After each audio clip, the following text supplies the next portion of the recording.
বাত জ্বর এটা কি কারণে হয়ে থাকে? এটা মূলত তিনটা জিনিস। একটা হলো যদি সোর থ্রোট কারোর হয়, গলা ব্যথা।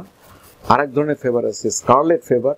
আর 3 নম্বর হলো হচ্ছে স্কিনের ইনফেকশন, যেটাকে বলা হচ্ছে ইমপেটিগো। এটা সাধারণত এক ধরনের বিশেষ একটা ব্যাকটেরিয়া, স্ট্রেপ্টোকক্কাল ব্যাকটেরিয়া। এই স্ট্রেপ্টোকক্কাল ব্যাকটেরিয়া দিয়ে এই যে 3 ধরনের যে অসুখ, সোর থ্রোট, আবার বলি sore throat, scarlet fever and impetigo, এগুলি যদি সঠিকভাবে সঠিক সময়ে চিকিৎসা না করা হয়, ইনঅ্যাপ্রোপ্রিয়েটলি যদি ট্রিট করা হয়, তাহলে তার কমপ্লিকেশন হিসেবে যে জিনিসটা হয় সেটাকে বলা হয় এই বাত জ্বর বা রিউমাটিক ফিভার। তাহলে এই রিউমাটিক ফিভার হলে আমরা কিভাবে বুঝবো যে রিউমাটিক ফিভার এটা হলো? রিউমাটিক ফিভারের প্রথম যে লক্ষণটা সেটা হলো এটা বিগ জয়েন্ট সাধারণত ইনভলভ হয়। এর আগে যে ভিডিওতে বলছিলাম রিউমাটয়েড আর্থ্রাইটিস, বাত যেটা, সেখানে কিন্তু স্মল জয়েন্টগুলি মূলত ইনভলভ, সেখানে বড় জয়েন্টে ইনভলভ হতে পারে, বাট মেনলি সাধারণত হাতের এবং পায়ের ছোট ছোট জয়েন্টগুলিতে ইনভলভ হয়। আর এই ক্ষেত্রে রিউমাটিক ফিভারের ক্ষেত্রে বা বাত জ্বরের ক্ষেত্রে বিগ জয়েন্ট, যেমন এলবো জয়েন্ট, নি জয়েন্ট, হিপ জয়েন্ট, এই যে জয়েন্টগুলি, এলবো জয়েন্ট, এই সব জয়েন্টগুলি বিগ জয়েন্টগুলি ইনভলভ হয়। এটা কিন্তু নাম্বার 1। নাম্বার 2, এই জয়েন্ট ইনভলভের জায়গাগুলি ফুলে যায়, প্রদাহ হয় এবং প্রচণ্ড ব্যথা হয়। বিশেষ একটা বৈশিষ্ট্য হলো মাইগ্রেটিং আর্থ্রালজিয়া, মাইগ্রেটিং আর্থ্রাইটিস। এটা মাইগ্রেটিং মানে কি? যখনই এটা typical character of rheumatic fever, যেমন ডান হাঁটু ব্যথা হলো, ডান হাঁটু যখন ব্যথা হবে তখন কিন্তু বাম হাঁটু ব্যথা নাও থাকতে পারে। ডান হাঁটুর ব্যথাটা দেখা যাচ্ছে যে ক্রমান্বয়ে আস্তে আস্তে করে ভালো হয়ে যাচ্ছে, কমে যাচ্ছে, তখন দেখা গেল যে বাম হাঁটুর ব্যথা শুরু হয়ে গেল বা বাম অ্যাঙ্কেল জয়েন্টের ব্যথা শুরু হয়ে গেল। এই জন্য এটাকে বলা হচ্ছে শিফটিং পলিআর্থ্রাইটিস। তার মানে এক জায়গার থেকে ব্যথা সরে আরেক জায়গায় যাচ্ছে, স্থানান্তর করছে, এক জায়গার ব্যথা আরেক শেষ যখন ভালো হয়ে যাচ্ছে তখন আরেকটা জয়েন্টকে ইনভলভ করতেছে। এই জন্য এটাকে বলা হয় migrating polyarthralgia or polyarthritis. This is very important character of this rheumatic fever বা বাত জ্বর। নাম্বার 2 যেটা, সেটা হলো এর সাথে কিন্তু জ্বর থাকবে। জ্বর ছাড়াও কিছু র্যাশ থাকতে পারে, শরীরের ভিতরে কিছু নোডিউলস চাকা এগুলো হতে পারে, অস্বাভাবিক রকমের মুভমেন্ট, নিউরোলজিক্যাল কিছু সিডেমহ্যাম কোরিয়া বলা হয় এটাকে, এরকম কিন্তু কোরিয়াটিক মুভমেন্ট হতে পারে এই ধরনের।